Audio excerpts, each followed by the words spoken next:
Thank you for coming. I wish to speak with you both in a place where privacy was assured. We quite understand. What was it that you wished to discuss?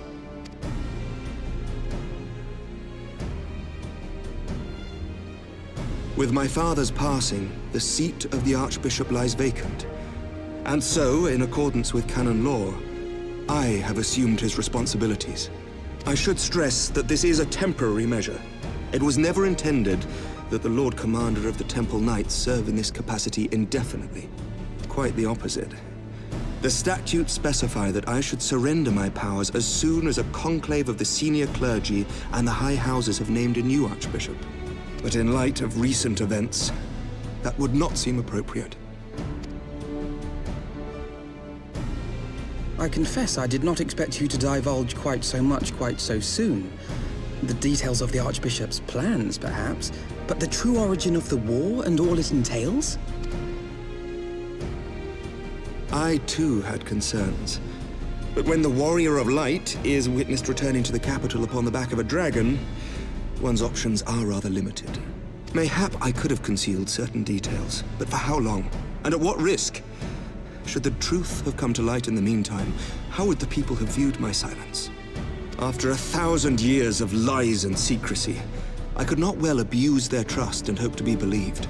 The time for deception has passed. I only wish the people agreed. That some would deny the truth I had anticipated, but not this many. And among the few who acknowledged that my father had to be stopped, no small number question our methods. If they suspect a coup, it will not be long before some turn to violence. It has already begun, and that on both sides. Men and women of the cloth are being harassed in the streets. Some have even been assaulted in the Broom.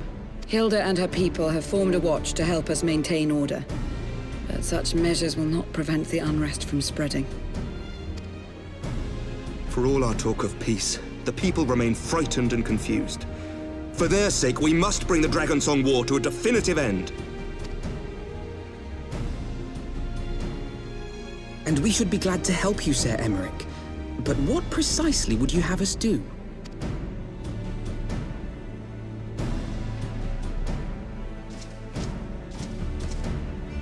We wish to treat with the dragons of Annex Trine. To that end, I would trouble you for an escort and an introduction.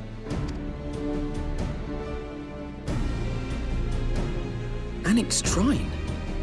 You would speak with Vidofnir, then? We must needs open a dialogue between our peoples. Acting as my representative, Lucia will extend an invitation to their leader, that she might visit us here in Ishgard. Were she still with us, I would of course have beseeched Isel's assistance in this matter. But as she is not, I must ask that you aid us in her stead. Will you do us this favor?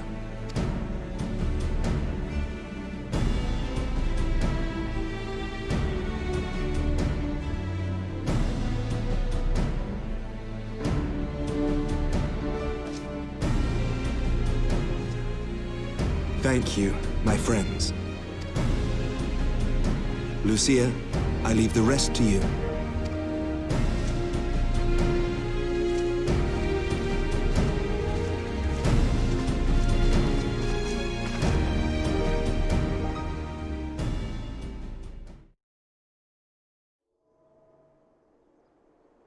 In the wake of the Archbishop's fall, the nation of Ishgard trembled, the faith of her people shaken to its very core.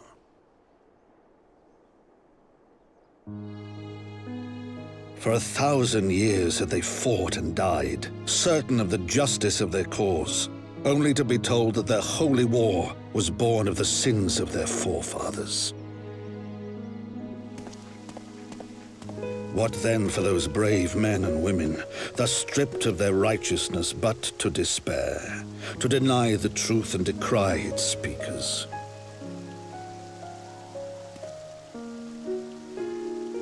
And what then for those whom they defamed but to hope on, to have faith in a brighter tomorrow?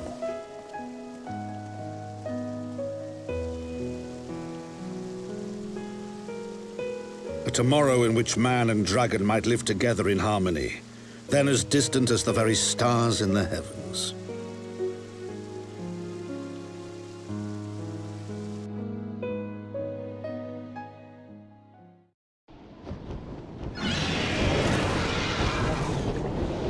Yet while we dared to hope, deep within his lair the enemy lay, gathering his strength.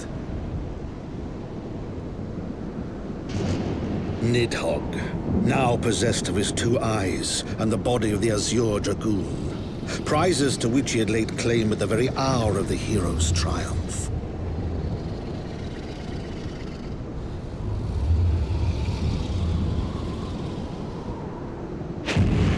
As desperately as we sought the solace of peace, the great worm craved the misery of war.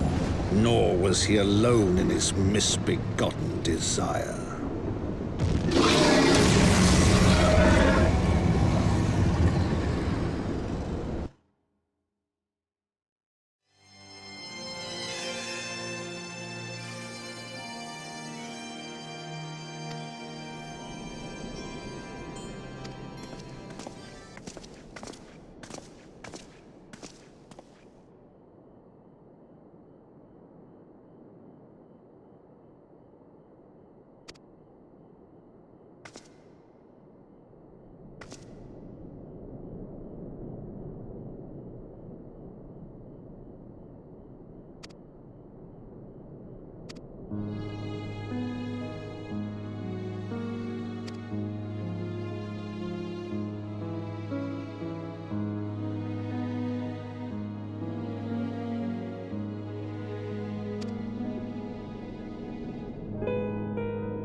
I'm terribly, terribly sorry to have kept you all waiting. You need not apologize. We arrived but a moment ago ourselves. Pray, allow me to introduce Kryle, who has recently come from the Sharlayan motherland. She has generously offered to assist us. Oh, please, think nothing of it. A trip to Eorzea was long overdue. You must be the Warrior of Light. Yes, you certainly do look the part. A pleasure to meet you at last, miss. And who is that I spy but young Alpha No Levieur himself? I dare say someone's grown an ilm or two in my absence. Or are those lifts in your boots? We, Miss Kryl and I met at the Studium years ago. I shall forever be indebted to her for her sage guidance. It was no small task keeping him out of trouble, believe you me. The youngest ever to enter the Studium, him and his sister, 11-year-old prodigies. Suffice it to say, social graces were not among his list of talents. Striding up to his seniors on his first day, head held high. What was it he said again? Thank you, Kryl.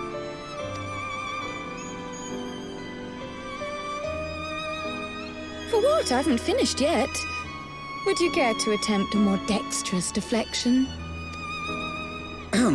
Mayhap we should save this delightful conversation for a more fitting occasion, when pressing matters do not demand our undivided attention. A bit much, but better. I can tell you have been putting your skills to use here in Eorzea.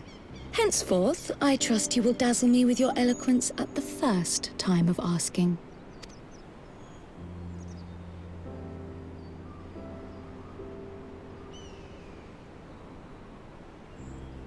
Right, on to more pressing matters. Finding Minfilia and the other missing scions. I gather you have new information to share with us. A new approach, actually. Tataru recounted the tale of your escape, and it gave me an idea. Simply put, assuming Thancred left some manner of trail when you whisked him away, as is almost always the case with teleportation magics, I am confident I can find and follow it. Then what are you waiting for?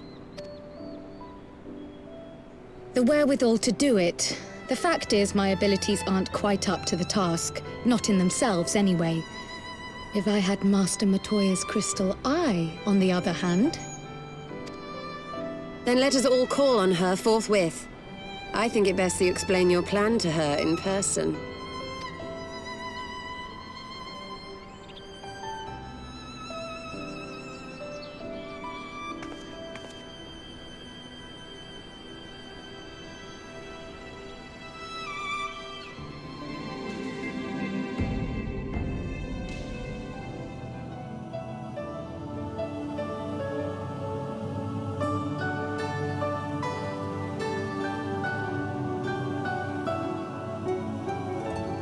Oh. Is that trouble I smell?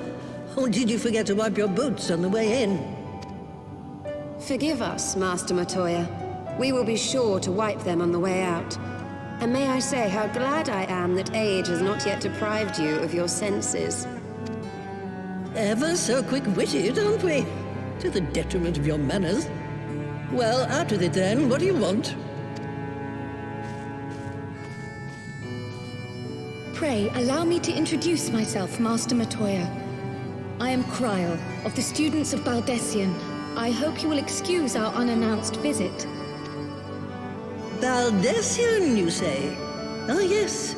The old coot set up shop on the Isle of Val, didn't he? Regrettably, our order's headquarters and the isle itself were obliterated by a magic of immense power. I have the blessing of light to thank for my own preservation. Kryl, you too possess the Echo. Well, yes, of course I do. Our order is devoted to uncovering the mysteries of Hydaelyn and interpreting her will, particularly through the study of her gift to us. It was in the course of these studies that I met and subsequently befriended Minfilia. She and I have rather a lot in common. I had no idea. You weren't supposed to.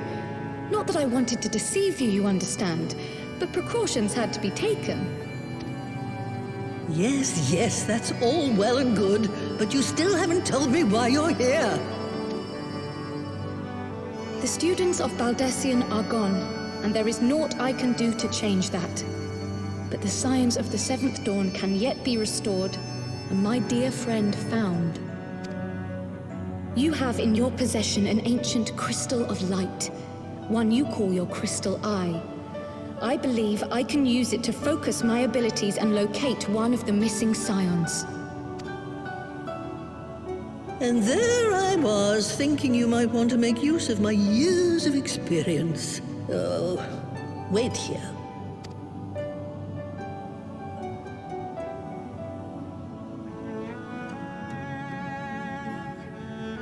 Long did I ponder the nature of this crystal and its familiar radiance, but never did I suspect it was a crystal of light.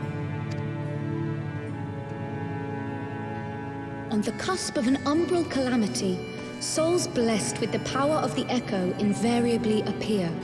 To aid these, her chosen warriors, Hydaelyn bequeaths to each a slither of her strength in the form of a crystal of light.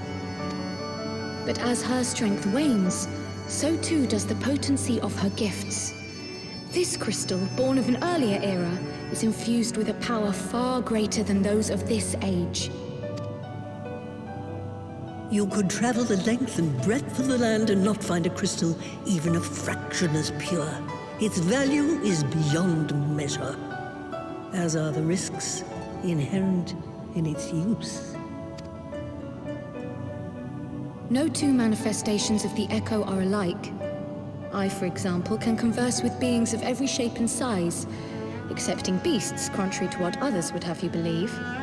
Language has nothing to do with it, of course. Rather, I am sensitive to the whispers of the soul. Their intent, their very essence even, the traces of which serve to guide the elementals to Y'shtola. Far-fetched though it may sound, I believe that with your crystal eye, I may be able to pick up where they left off and follow the remaining trail to Thancred. That is, if I have your permission.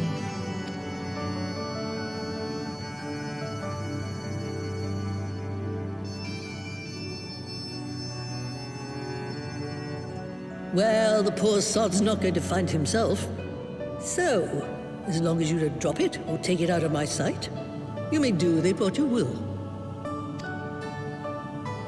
Thank you, Master Matoya.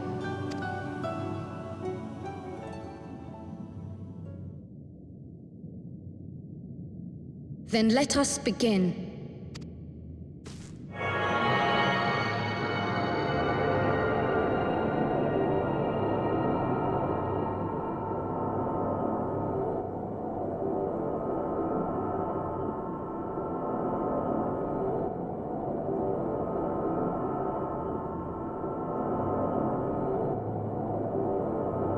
From the Black Shroud, the trail continues to the north and west, towards a mountain, the foot of Som Al. It was a near thing, but he was not deposited within the rock. I think.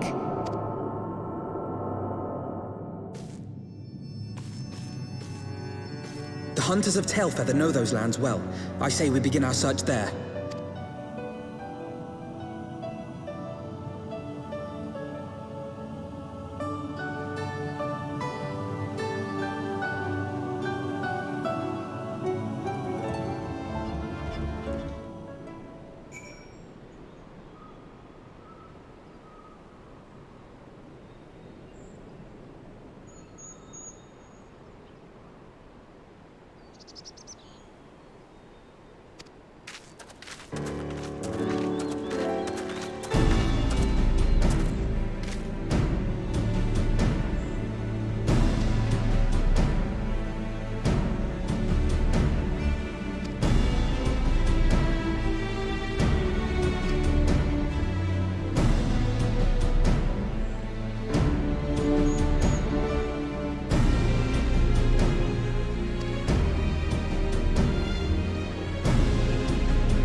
else could be?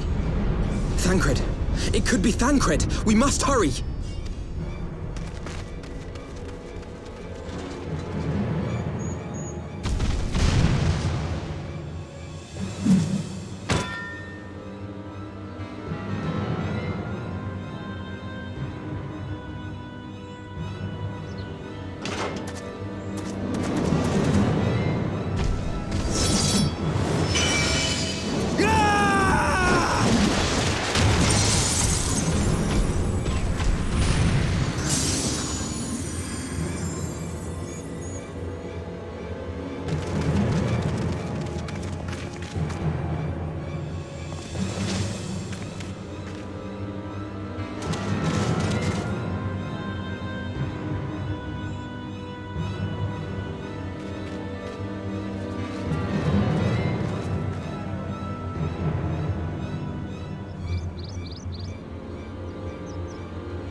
This day, we reclaim the reins of history.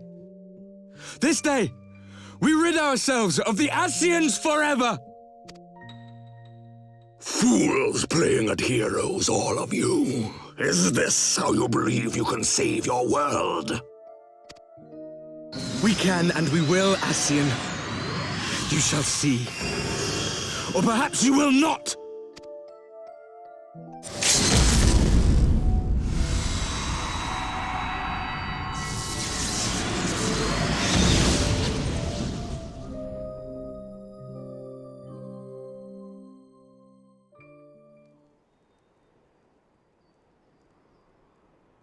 So you are the Warrior of Light, the savior of Eorzea.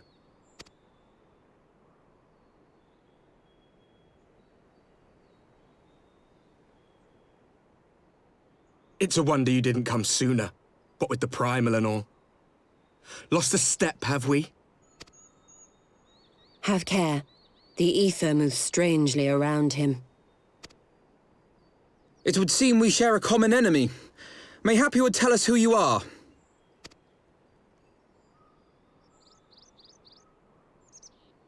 Shall we show them?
Not very sporting of you to interrupt, but so be it.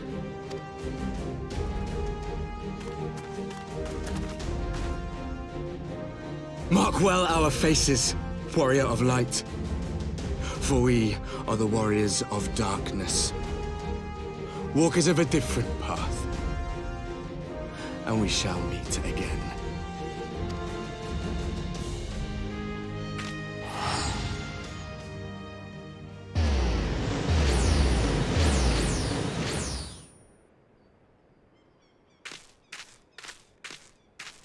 Warriors of Darkness? Really?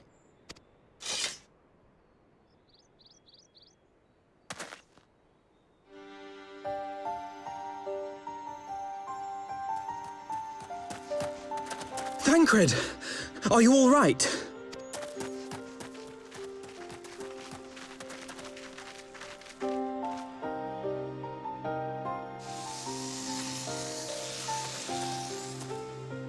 Pleasantries can wait. I'd rather not be here when the Nath arrive. Agreed?